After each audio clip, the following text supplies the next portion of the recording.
All right, well, a leadership shakeup at Facebook is rattling investors today. CEO Mark Zuckerberg announcing the departures of Chief Product Officer Chris Cox, along with the head of WhatsApp, Chris Daniels. No explicit reason was given for the departures, but the changes come shortly after Zuckerberg's detailed new plans to transform the site into a privacy-focused platform. Yahoo Finance's Dan Howley has been watching this, and he joins us now to discuss. Howley, what do you think this means for the company's future? Because obviously now Zuckerberg is going to be running these things.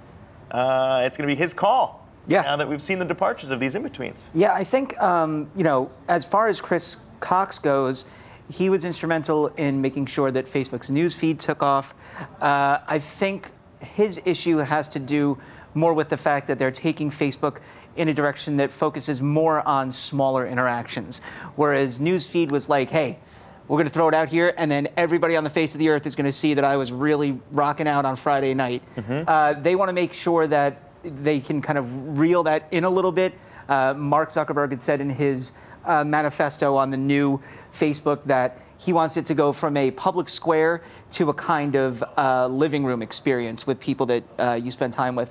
As far as Chris Daniels goes, that I think has more to do with the fact that Facebook is pushing its influence more on the other apps that are in its ecosystem, the Instagrams and the WhatsApps.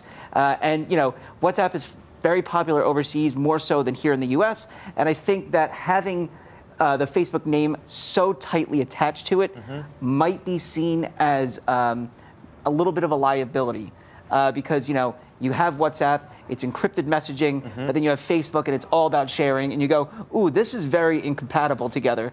But perhaps they're trying to suck out the privacy aspects of a WhatsApp and trying to put it on more of a Facebook. But when we talk about Chris Daniels, he was there to kind of run all of these major names. He was put in place and everyone was reporting up to him.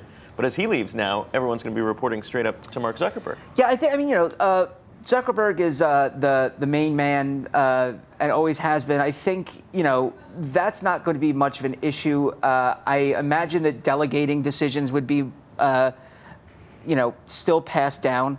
But I think that this isn't quite as big of an issue as you would suspect because there are so many capable people at Facebook already. I think it would be a greater issue if someone like Sheryl Sandberg had left. You know, we're seeing the stock obviously react to it, but it'll bounce back. I mean, it's bounced back from the insane scandals that it had. Arguably might be worse than just two executive departures. Yeah, and Dan, you talk about Sheryl, right? But then Chris Cox was really the number 3, you know, and they were talking about him succeeding Zuckerberg, and then you have the WhatsApp founders who left, the Instagram founders who left. I mean, what is this saying about what's happening within the company culture of Facebook? I think it's more that they're really, you know, Mark Zuckerberg seems to be the type of person that gets something in his head and then says, we're going at this right now. And so privacy is obviously top of mind for this company because of all the scandals. Yeah, the insanity that has occurred over the past year. But I think he thought that the best way for the company to survive was to revamp it and say, look, we're focused on privacy. We're not necessarily focused on spreading, you know, your information as far as possible. They're doing these things where they'll be able to let you take down different posts that you make. There'll be more of a investment in ephemeral messaging. So I think that kind of change is major for a company like this, and I think that other executives are seeing that, and they may not be exactly on board, or they don't think that it's possible, so they might want to just abandon ship now before things go sideways, if they do. For individual investors who are thinking about Facebook, I mean, is this the beginning of the end, or could this be the turning point for them lasting into another solid decade? I don't think it's anywhere near the beginning of the end. You know, the idea that when they were going to make things more privacy oriented or to smaller conversations, originally people were like, oh man, what does this mean for advertisers?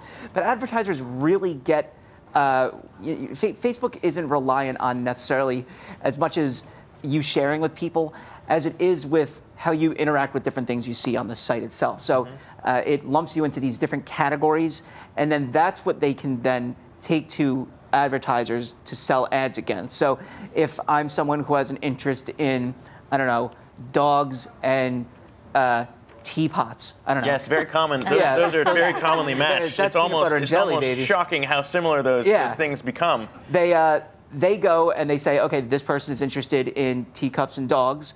Let's sell him. And they're not going to get rid of that. No, I think that's one thing. It's always going to be there. Almost all their revenue comes from advertising. Yes, I mean, they are an advertising platform. They're not going to get rid of that. Yeah. Although they might have gotten rid of these two execs. But Dan Howley, thanks so much for breaking this down. Appreciate it.